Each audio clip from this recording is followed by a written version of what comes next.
ನಮ್ಮಿಬ್ರು ಪೇರ್ ತುಂಬಾ ಇಷ್ಟಪಟ್ಟು ಒಂದು ತುಂಬಾ ಫ್ಯಾನ್ ಪೇಜ್ಗಳು ಕ್ರಿಯೇಟ್ ಮಾಡ್ಕೊಂಡಿದ್ದೀರಾ. ಅದೆಲ್ಲ ನಮಗೆ ತುಂಬಾ ಖುಷಿ ಆಗುತ್ತೆ. ಅಂತ ಒಂದು ಕ್ರಿಯೇಟ್ ಆಗ್ಬಿಡುತ್ತೆ. ಅವ್ರ ಮನಸ್ಸಲ್ಲಿ ಇರುತ್ತೋ ಇಲ್ವೋ ಗೊತ್ತಿಲ್ಲ, ಬಟ್ ಕರ್ನಾಟಕ ಜನ ಡಿಸೈಡ್ ಮಾಡ್ಬಿಡ್ತಾರೆ, ಇವರಿಬ್ರು ಪೇರ್ಸ್ ಆದ್ರೆ ಚೆನ್ನಾಗಿರುತ್ತೆ, ಇವರಿಬ್ರು ಮದುವೆ ಆದ್ರೆ ಚೆನ್ನಾಗಿರುತ್ತೆ, ಈ ರೀತಿ ಡಿಸೈಡ್ ಮಾಡ್ತಾರೆ. ಎಲ್ಲೋ ಒಂದ್ ಕಡೆ ನಿಮ್ಮ ಮನಸ್ಸಲ್ಲಿ ಏನಿದೆಯೋ ನನಗೆ ಗೊತ್ತಿಲ್ಲ, ಬಟ್ ಕರ್ನಾಟಕದ ಜನ ಎಸ್ಪೆಷಲಿ ಡಿ ಬಾಸ್ ಅವರ ಅಭಿಮಾನಿಗಳು, ಯಾಕಂದ್ರೆ ನೀವಿಬ್ರು ಡಿ ಬಾಸ್ ಅವರ ಅಭಿಮಾನಿ, ಯಾರೋ ಧರ್ಮಕೀರ್ತಿ ಮತ್ತೆ ನೀವು,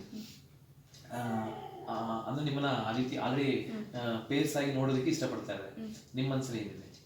ನೀವೇನು ನಮ್ಮಿಬ್ರನ್ನ ಪೇರಾಗಿ ಇಷ್ಟಪಟ್ಟಿದ್ದೀರಾ, ನಮ್ಮ ಸಿನಿಮಾ ರಿಲೀಸ್ ಆಗ್ತಾ ಇದೆ ಇನ್ನೊಂದು 2 ತಿಂಗಳಲ್ಲಿ. ದಯವಿಟ್ಟು ಅದೇ ಪೇರ್ನ ನೀವು ಇಷ್ಟಪಟ್ಟಿರುವಂಥ ಪೇರನ್ನ ಸಿನಿಮಾದಲ್ಲಿ ಆ್ಯಕ್ಟ್ ಮಾಡೋದು. ದಯವಿಟ್ಟು ನಿಮ್ಮ ಪ್ರೀತಿ ಸಿನಿಮಾದಲ್ಲಿ ಇರಲಿ. ನಾವು ರಿಯಲ್ ಲೈಫಲ್ಲಿ ನಾವಿಬ್ರು ತುಂಬ ಒಳ್ಳೆ ಫ್ರೆಂಡ್ಸು, ಒಂದು ಪ್ಯೂರ್ ಫ್ರೆಂಡ್ಶಿಪ್ ನಮ್ಮಿಬ್ರು ಮಧ್ಯೆ ಇರುವಂಥದ್ದು. ಯಾವತ್ತೂ ಆ ಒಂದು ಭಾವನೆಗಳು ಎಕ್ಸ್ಚೇಂಜ್ ಆಗಿಲ್ಲ.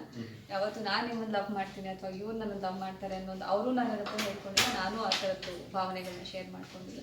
ನಾವಿಬ್ರು ಬಗ್ಗೆ ಒಂದು ಪ್ಯೂರ್ ಫ್ರೆಂಡ್ಶಿಪ್ ಇದೆ, ಆ ಒಂದು ಸ್ನೇಹ ಕಂಟಿನ್ಯೂ ಆಗುತ್ತೆ. ಆ್ಯಂಡ್ ಆನ್ ಸ್ಕ್ರೀನಲ್ಲಿ ಇನ್ನೂ ನಮ್ಮ ಕಾಂಬಿನೇಷನ್ ಸಿನಿಮಾಗಳನ್ನೇ ಮಾಡೋಕ್ಕೆ ಇಷ್ಟಪಡ್ತೀವಿ. ಆನ್ ಸ್ಕ್ರೀನಲ್ಲಿ ನೀವು ನಮ್ಮನ್ನು ನೋಡ್ಬೋದು. ಅಂದರೆ ನೀವು ಓನ್ಲಿ ಆನ್ ಸ್ಕ್ರೀನಲ್ಲಿ ಮಾತ್ರ ಪೇರ್ಸ್ ಆಗಿ ನೋಡಿ ಅಂತ ಹೇಳ್ತೀರಾ?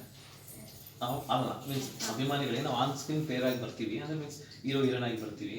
ಸೊ ಆಫ್ ಸ್ಕ್ರೀನ್ ನೀವು ಎಕ್ಸ್ಪೆಕ್ಟ್ ಮಾಡಿಬಿಡಿ ಅಂತ, ಅಥವಾ ಜಸ್ಟ್ ನಾವು ಫ್ರೆಂಡ್ಸ್ ಆಗಿ ಇರ್ತೀವಿ? ಡೆಫಿನೆಟ್ಲಿ ನಾವು ತುಂಬ ಒಳ್ಳೆಯ ಫ್ರೆಂಡ್ಸು, ಒಂದು ಪ್ಯೂರ್ ಬಾಂಡಿಂಗ್ ಇದೆ ನಾವಿಬ್ರು ನಡುವೆ.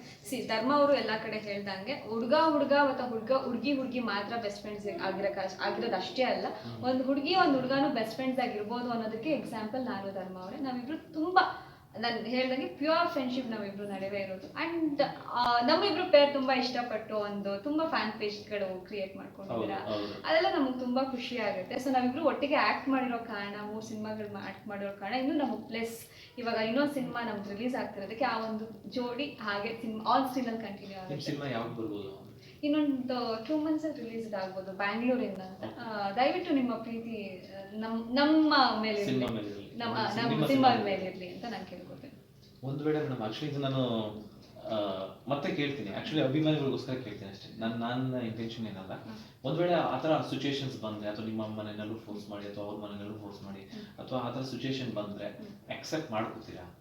ಇಲ್ಲ ಸರ್, ಅದೆಲ್ಲ ಆ ಒಂದು ಸಿಚುಯೇಷನ್ ಬರಕ್ಕೆ ಚಾನ್ಸ್ ಇಲ್ಲ. ಬಂದ್ರೆ ಬರಲ್ಲ ಬರಲ್ಲ ಅಂತಾನೆ ಹೇಳ್ತೀರಾ, ಅಥವಾ ಬಂದ್ಮೇಲೆ ನೋಡ್ಕೊಂಡು ಆ ಟೈಮಲ್ಲಿ ಯಾವ ತರ? ಇಲ್ಲ, ಆ ಸಿಚುಯೇಷನ್ ನಮ್ಮ ಮನೇಲೂ ಬರಲ್ಲ, ಅವ್ರ ಮನೇಲೂ ಬಹುಶಃ ಬರಲ್ಲ. ನಾವು ಒಳ್ಳೆ ಫ್ರೆಂಡ್ಸ್, ಅದು ನಮ್ಮ ಫ್ಯಾಮಿಲಿಗೂ ಗೊತ್ತು, ಅವ್ರ ಫ್ಯಾಮಿಲಿಗೂ ಗೊತ್ತು, ನಮ್ದು ಒಳ್ಳೆ ಫ್ರೆಂಡ್ಸ್. ಸ್ಟ್ರಾಂಗ್ ಡಿಸೈಡ್ ಮಾಡ್ತೀವಿ. ಅಫ್ಕೋರ್ಸ್ ಸರ್, ಆ ಥರದ ಭಾವನೆಗಳೇ ನಾವು ಎಕ್ಸ್ಚೇಂಜ್ ಮಾಡ್ಕೊಂಡಿಲ್ಲ, ಯಾವತ್ತೂ ಆ ಫೀಲಿಂಗ್ಸ್ನ ನಾವು ಶೇರೇ ಮಾಡಿಲ್ಲ. ನೀವು ಬಿಗ್ ಬಾಸ್ ಮನೇಲಿ ಏನು ನೋಡಿರಿ, ನೀವು ಅಲ್ಲೂ ಕೂಡ ಒಂದು ಫ್ರೆಂಡ್ಶಿಪ್ನೇ ನೋಡಿರ್ತೀರ.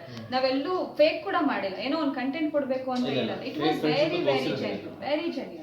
ಅವ್ರು ಏನು ನನ್ನ ಜೊತೆ ಒಂದು ಟೈಮ್ ಸ್ಪೆಂಡ್ ಮಾಡ್ತಿದ್ರು, ನಾನು ಅವ್ರ ಜೊತೆ ಮಾತಾಡ್ತಿದ್ದೆ. This is all very genuine. ಒಂದು ಒಳ್ಳೆ ಬಾಂಧವ್ಯ ಇತ್ತು, ಒಂದು ಎಮೋಷನಲ್ ಸಪೋರ್ಟ್ ಇತ್ತು.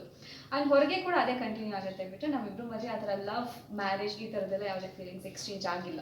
ಓಕೆ, ಅಲ್ಲ ಇಲ್ಲಿವರೆಗೂ ಆಗಿಲ್ಲ. ನಾನು ಏನಕ್ಕೆ ಕ್ವಶನ್ ಕೇಳಿದ್ರೆ, ಸೊ ನಾವು ಯಾವುದೇ ಒಬ್ಬ ಆ್ಯಕ್ಟರ್ನ ಕೇಳಿದಾಗ ನೆಕ್ಸ್ಟ್ ನೀವು ರಾಜಕೀಯಕ್ಕೆ ಬರ್ತೀರಾ ಅಥವಾ ಈಗ ಸದ್ಯಕ್ಕೆ ನನಗೆ ಆ ಆಲೋಚನೆ ಇಲ್ಲ, ನೆಕ್ಸ್ಟ್ ಮೇ ಬಿ ಬರ್ಬೋದು ಆಲೋಚನೆ ಅಂತ ಹೇಳ್ತಾರೆ. ಸೊ ಆ ರೀತಿ ಏನಾದರೂ ಹೇಳ್ತೀರಿ ನಾವು, ಅಥವಾ ಆ ಸಿಚುಯೇಷನ್ ಹೇಗಿರುತ್ತೋ ಹಾಗಾಗಿ ನಾವು ಡಿಸೈಡ್ ಮಾಡ್ತೀವಿ ಅಂತ ಹೇಳ್ತೀರೋ? ಸರ್, ನನಗೆ ಆದ ಜವಾಬ್ದಾರಿಗಳು ತುಂಬ ಇದೆ. ಆ್ಯಂಡ್ ನಾನು ಇನ್ನೂ ಸಿನಿಮಾಗಳನ್ನ ಮಾಡಬೇಕು. ಆ್ಯಂಡ್ ನನ್ನನ್ನು ನಾನು ಒಂದು ಒಳ್ಳೆ ಹೀರೋಯಿನ್ ಆಗಿ ನಾನು ನೋಡ್ಕೋಬೇಕು. ಅದ್ರ ಕಡೆ ನನ್ನ ಕಾನ್ಸಂಟ್ರೇಷನ್ ಕಂಪ್ಲೀಟ್. ಒಳ್ಳೆ ಸಿನಿಮಾಗಳನ್ನ ಮಾಡಬೇಕು. ಆ್ಯಂಡ್ ನನಗೆ ಆದ ಜವಾಬ್ದಾರಿಗಳನ್ನ ನಿಭಾಯಿಸಬೇಕು. ಆ್ಯಂಡ್ ನನ್ನ ಅಪ್ಪ ಅಮ್ಮ ತಮ್ಮನ್ನು ಚೆನ್ನಾಗಿ ನೋಡ್ಕೋಬೇಕು. ಅದಷ್ಟೇ ಇದೆ ನನ್ನ ಗುರಿ, ಅದಷ್ಟೇ ಆಗಿದೆ. ಸೊ ಈಗ ಸದ್ಯಕ್ಕೆ ಮದುವೆ ಲವ್ ಅನ್ನೋದಿಂದು ನನ್ನ ಮೈಂಡಿಗೆ ಬಂದಿಲ್ಲ. ಆಲ್ಮೋಸ್ಟ್ ಸುಮಾರು ವರ್ಷಗಳಿಂದನೂ ನನ್ನನ್ನು ನಾನು ಯಾವ ಒಂದು ಇಲ್ಲಿ ನೋಡ್ಕೋಬೇಕನ್ನೋ ಆಸೆ ನನಗಿದೆ. ಅದಕ್ಕೋಸ್ಕರ ನಾನು ಪ್ರತಿದಿನ ಎಫರ್ಟ್ ಆಗ್ತಿದ್ದೀನಿ.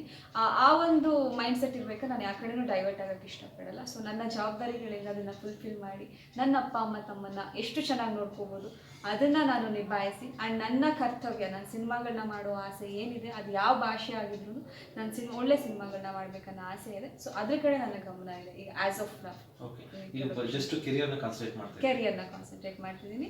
ಆ್ಯಂಡ್ ನಾನು ಈಗ ನನ್ನ ಅಪ್ಪ ಅಮ್ಮನ ಕೈಯಲ್ಲಿ ಏನೇನು ಆಗಿರಲ್ಲ ಇಷ್ಟು ದಿನ, ಅದನ್ನೆಲ್ಲ ನಾನು ಫುಲ್ಫಿಲ್ ಮಾಡಬೇಕು ಅನ್ನೋ ಒಂದು ಆಸೆಗಳಿದೆ. ಸೊ ನನ್ನ ಮೈಂಡ್ ಅಷ್ಟೇ ಇವಾಗ ಸದ್ಯ ಕೊಡ್ತಾ ಇರೋದು.